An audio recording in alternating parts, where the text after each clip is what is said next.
Hello दोस्तों, नमस्कार। All time classes में स्वागत है। मैं जितेंद्र कुमार आज की इस नई वीडियो में आप लोगों का स्वागत करता हूं। दोस्तों, मैं जो वीडियो लेकर आया हूं भारत का संवैधानिक विकास है।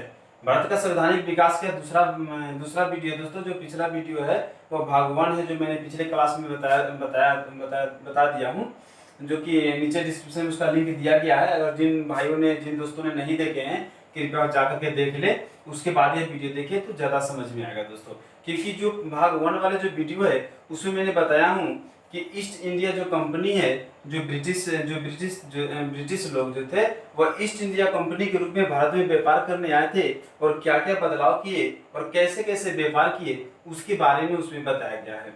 अब जो हम बताने जा रहे हैं भाग दूसरा वीडियो है दोस्तों, यह ब्रिटिश का ही वीडियो है दोस्तों, ये ब्रिटिश काल के ही है, लेकिन यह क्राउन के अंतर्गत यह बताया गया है। तो जो पहले हम बताए थे वो एक्ट बताए थे, और अब जो बता रहे हैं वो अधिनियम बता रहे हैं। दोस्तों, आप लोग के मन में क्वेश्चन आती होगी कि एक्ट और अधिनियम में क्या अंतर है। दोस्तों, एक्ट और अधिनियम में कोई अंतर नहीं है, बस थोड़ा सा डेट का फर्क है। 1773 से लेकर के, यानी जो रेगुलेटिंग एक्ट चला तब से लेकर के, और 1857 तक, यानी 58 नहीं दोस्तों, यानी 57 तक ही जो इसके बीच में जो भी नियम पारित किया गया था दोस्तों, वह एक्ट के नाम से जाना जाता है। और 1858 के बाद में 1947 तक या 50 तक जो भी अब नियम पारित किया गया था उसे अधिनियम के नाम से जाने जाते हैं, और अभी के डेट में वर्तमान में देखा जाए तो अब संशोधन के नाम से जाने जाते हैं।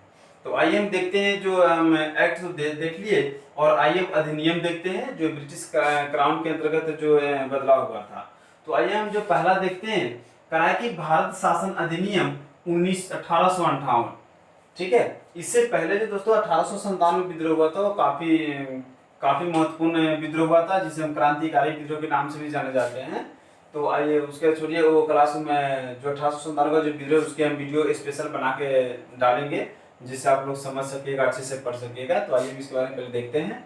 तो कह रहा है कि जो भारत शासन अधिनियम है, कह रहा है 1858। आइए इसमें देखते हैं। कह रहा है कि गवर्नर जनरल से भारत का वायसराय कर दिया गया। दोस्तों, जो पहले जो था बंगाल में गवर्नर के नाम से जाने जाते थे, उसके बाद गवर्नर जनरल के नाम से दिया गया।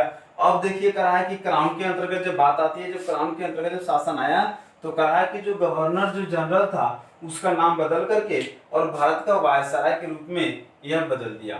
ठीक है, तो उस समय जो भारत के वायसराय के रूप में बदला था, तो भारत का वायसराय जो प्रथम जो वायसराय था वह लॉर्ड कैनिंग था। दोस्तों, यहाँ से बहुत सारे क्वेश्चन पूछते कि हमारे भारत का प्रथम वायसराय कौन थे।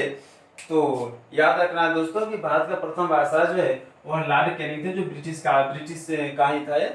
ब्रिटिश का ही जो ये व्यक्ति है, लॉर्ड कैनिंग, जो ब्रिटिश का ही है। ठीक है, उसके द्वारा के नियंत्रण बोर्ड को या द्वैध शासन की समाप्ति कर दी गई। यानी पहले पिछले क्लास में बताया था दोस्तों कि आगे चल करके जो अभी जो सीईओ लोग होते हैं ना, जो सीईओ होते हैं, जो कि अभी कंपनी का जो मेन अध्यक्ष होते हैं, जो हेड होते हैं, तो पहले नियंत्रण बोर्ड चलता था, कंट्रोल बोर्ड चलता था। तो कह रहा है कि उसे समाप्त कर दिया गया, द्वैध शासन की भी समाप्त कर दिया गया, और राज्य में एक नए पद का जोड़ दिया गया, जिसे राज्य सचिव कहते थे। जिसे राज्य सचिव कहने की, अब नियंत्रण को खत्म करके और सचिव का पद कर दिया गया कंपनी में। उसके कह रहा है कि भारत परिषद अधिनियम 1861। तो कह रहा है कि भारत परिषद अधिनियम जो 1861 में देखा गया है, इसमें सिर्फ विधानसभा का स्थापना किया गया, विधानसभा के स्थापना किया गया, और 12 सदस्यों की नियुक्ति किया गया। पहले जो था कंपनियों में कम मजदूर लोग रखे जाते थे, 4-5 से काम चलाते थे, लेकिन जब 1861 जब परिषद अधिनियम जो आया था, इसमें यह कह दिया गया कि कम से कम 12 लोगों का उसमें नियुक्त किया जा सकता है। फिर कह रहा है कि भारत शासन अधिनियम 1892। तो कह रहा है कि भारत शासन अधिनियम 1892 दोस्तों, इसमें यह कहा गया कि जो निर्वाचन पद्धति है उसका प्रारंभ कर दिया गया। निर्वाचन पद्धति दोस्तों, जिसका अभी की डेट में देखा जाए वर्तमान, तो जिसे मतदान कहते हैं, तो उसे मतदान के रूप में यह प्रारंभ कर दिया गया।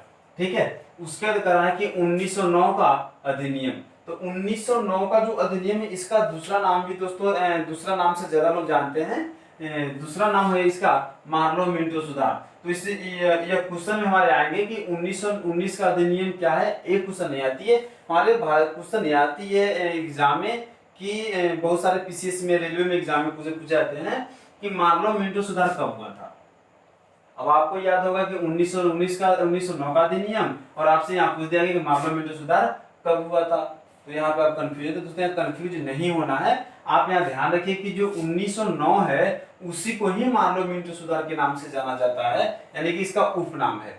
ठीक है, करा कि इसमें क्या बता रहा था, सार्वजनिक जो विषय पर प्रश्न पूछने का अधिकार दे दिया गया।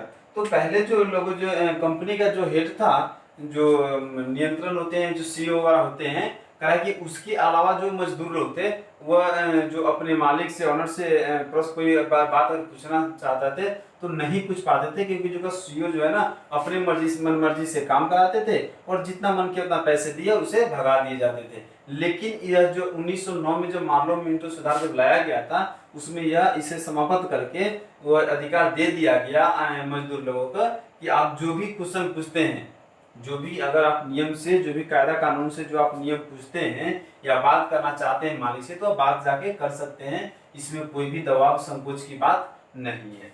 ठीक है, उसके करें 1909 का भी दोस्तों उपनाम भी है इसका भी उपनाम है मॉन्टेग्यू चेम्सफोर्ड। दोस्तों ये दोनों क्वेश्चन जो है ना बार बार एग्जाम में पूछे जाते हैं कि मार्लो मिंटो सुधार कब किया गया था या मॉन्टेग्यू चेम्सफोर्ड सुधार कब लाया गया था भारत में। तो यह 1919 में लाया था मॉन्टेग्यू चेम्सफोर्ड, और मार्लो मिंटो सुधार 1909 में लाया गया था। तो आइए देखते हैं कि मॉन्टेग्यू चेम्सफोर्ड सुधार के अंतर्गत क्या क्या हुआ था। केंद्र में द्विसदनीय व्यवस्था का स्थापना किया गया था। जो केंद्र है यानी जो सेंट्रल होते हैं, करा कि उसमें जो द्विसदनीय का व्यवस्था किया गया। उसे करा प्रांतों में द्वैत शासन की स्थापना किया गया। इन्हीं प्रांतों उस समय जो प्रांत चलते थे, लेकिन अभी जो है राज्य चलते हैं, तो हम राज्य को ही उस समय में प्रांत कहते थे। तो प्रांतों में द्वैत शासन की स्थापना किया गया। उसे करा प्रत्यक्ष चुनाव अपनाया गया, यानी प्रत्यक्ष रूप से चुनाव अपनाया गया। ठीक है, पहले अप्रत्यक्ष रूप से था और अप्रत्यक्ष रूप से चुनाव अपनाया गया। उसके बाद क्या है, उच्च सदन की स्थापना किया गया। जो उच्च सदन होती है, जो आज के समय में राज्यसभा कहते हैं, तो उसके स्थापना की बात कही गई थी। फिर उसके बाद कि 1935 का अधिनियम। दोस्तों ये बहुत महत्वपूर्ण है और इसके अंतर्गत काफी चीज लागू किया गया था और काफी अधिनियम पारित किया गया था। इसके अंतर्गत ही बैंकों का निर्माण किया गया दोस्तों। तो आइए हम इसको अच्छे से समझेंगे। क्या है कि 1935 का जो अधिनियम है, करा इसमें सबसे पहला बात करा है कि अखिल भारतीय संघ की स्थापना किया गया। जो अखिल भारतीय संघ है उसका स्थापना किया गया। और दूसरा, प्रांतों में द्वैत शासन की समाप्ति करके केंद्र में प्रारंभ कर दिया गया, है ना। यानी प्रांतों में द्वैत शासन की समाप्ति कर दिया गया और वह डायरेक्ट केंद्र में चालू कर दिया गया द्वैत शासन। फिर करा है कि रिजर्व बैंक की स्थापना किया गया। रिजर्व बैंक की स्थापना किया गया, जिसकी स्थापना 1 अप्रैल 1935 के किया गया था। ठीक है, उसके बाद लोक सेवा आयोग की स्थापना किया गया।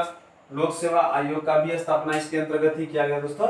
उसके कहा कि जो सूची है, संघ सूची, राज्य सूची तथा संवर्ती सूची को जोड़ा गया और इसके आधार पर ही शक्तियों का बंटवारा कर दिया गया। तो दोस्तों ये जो मेरा दूसरा वीडियो था जो कि खत्म हो गया। अब फिर हम नेक्स्ट वीडियो लेके आएंगे नेक्स्ट क्लास में। तब तक ये मेरा वीडियो खत्म हो गया। तब तक ये आप लोग से निवेदन है दोस्तों कि तब आपसे मैं इजाजत चाहता हूँ। नमस्कार, थैंक यू वेरी मच।